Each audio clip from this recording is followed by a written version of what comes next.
My name's Kurt Smolik, and I just came back in from about 9 years being deployed. Our last tour was in Cambodia. This is my son Andrew. Nice to meet you. I'm Sam Watson from the UK. I'm lucky enough to be Kurt's friend and Andrew's friend, and they're kind enough to take me through the US and show me the northern US in the Land Rover. And our plan is to journey from Maine all the way over to Portland and then pretty much back again. We've only just started. We started yesterday, really, in the Blue Ridge Mountains, and we're travelling north. Went through Times Square last night about midnight. We got the approval of NYPD, New York's finest, and they were looking at the car going, yeah, and then they realised there was no hood and the eyes were like golf balls. It's very cool, very cool.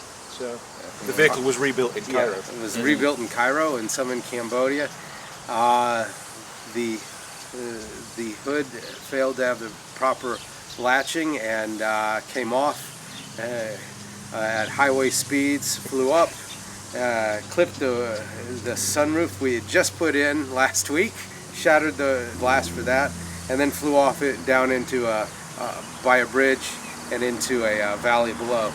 And then later on today we're going to head on to Maine, and then across to Vermont, up into Canada, and then points west from there, really, aren't we?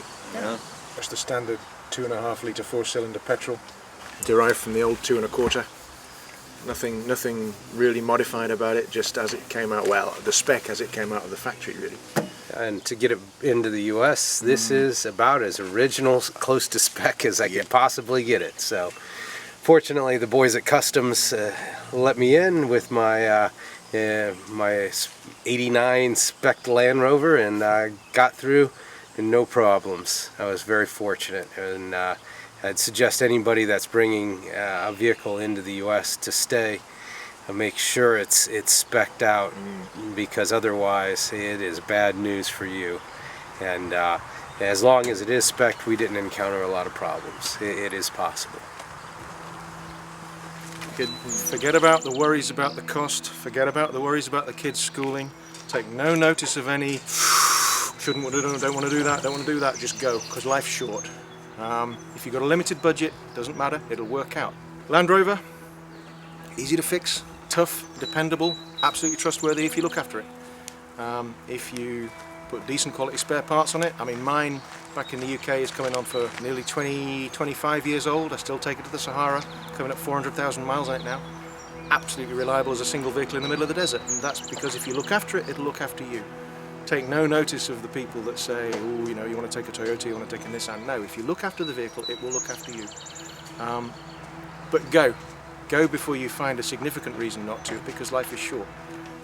There's always somewhere where there's big blank spaces on the map, and you can fill them in with your own dreams, and you must go. You must stop the worries, you must stop the doubts, and just go, because if you buy the vehicle, that's all you need really. Find the time off work, make the time, take leave, and just make your opportunities happen, because you don't get many of them. And the time you'll have to regret not going is always infinitely long. In terms of equipping the vehicle, keep it simple. Don't take thousands and thousands of everything. You will always find it's better to spend $200 on, for example, gorilla watching in Uganda, than that nice chrome-plated barbecue accessory that some guy down the road is trying to sell you. It's better to save the money for the experiences, keep the vehicle nice and simple. High-quality equipment, needs replacing less, do a few simple trips, live in your vehicle, find out where you want to keep stuff, where are the duct tape, where's the coffee, where do you keep your matches, where do you keep your spare batteries, where do you keep your memory cards, all that stuff that you're going to need day after day after day, where do you keep it? You need it in a place that it always lives there, you know where it is. And also, when you're setting up camp, it's going to be the end of a long day, potentially end of a long hard day. You need to know where stuff is, and you need to get to it. As we were just talking about packing the truck, you need to be able to get to stuff without mining under vast amounts of bags and boxes for it.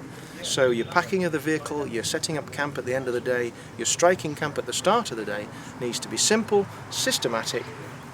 You can't afford too much rigidity in your planning. You've got to have flexibility for dealing with the unexpected, but flexibility for dealing with positive events, meeting new friends. We've met new friends today, you guys. You've got to allow yourself the opportunity to enjoy your trip. Do a practice trip first, couple of practice trips, even using tarmac, staying close into home. But all the big ideas, all the big practices that you put into practice on a long trip, you will try out on a short trip. I could go on and on and on, but the best way to get out there and do it. That's the real key. And a relaxed state of mind about the whole thing is enormously important, especially if you're traveling through the developing countries, because the cultures are different, the work ethic is different, the state of mind is different, the approach to religion, to interpersonal relationships is different. And you have to have the flexibility and the relaxed state of mind to be able to deal with that. It sounds like there's a lot to remember and a lot to deal with. There isn't really. The way to do it, the way to find out about it is to do it.